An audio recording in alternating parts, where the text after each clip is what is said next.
चूहे और बिल्ली की कहानी एक बहुत प्रसिद्ध हिंदी कहानी है जिसे बचपन में हम सभी ने सुना है। ये कहानी आमतौर पर यह समझाने के लिए सुनाई जाती है कि कैसे दो विपरीत स्वभाव के प्राणी एक दूसरे से संघर्ष करते हैं। चूहे और बिल्ली की कहानी।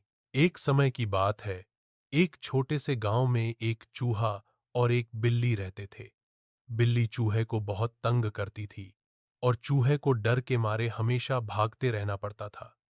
चूहा सोचने लगा, मैं कैसे इस बिल्ली से छुटकारा पाऊं। चूहे ने बहुत दिमाग लगाया और एक दिन उसने बिल्ली से कहा, तुम बहुत ताकतवर हो, लेकिन तुम्हें कभी कोई मित्र नहीं मिला।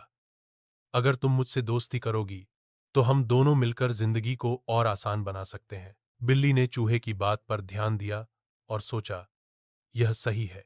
अगर मैं चूहे से दोस्ती कर लूं तो शायद मेरे लिए और भी फायदे हो सकते हैं। बिल्ली ने चूहे से दोस्ती करने का वादा किया और वे दोनों अच्छे दोस्त बन गए। चूहा अब बिल्ली के पास आकर डर से नहीं भागता था।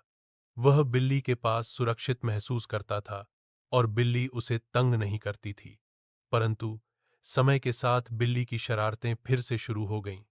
वह धीरे धीरे चूहे को अपना शिकार बनाने की फिराक में थी। एक दिन चूहा समझ गया कि उसे फिर से बचने का कोई तरीका निकालना होगा। वह बहुत ही चालाक था और हमेशा सतर्क रहता था।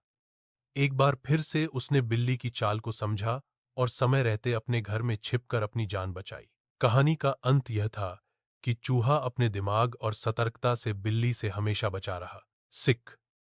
इस कहानी से हमें यह सीखने को मिलता है कि किसी के साथ दोस्ती करने से पहले उसकी असलियत को समझना जरूरी होता है।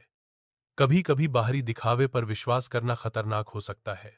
क्या आपको ये कहानी पसंद आई?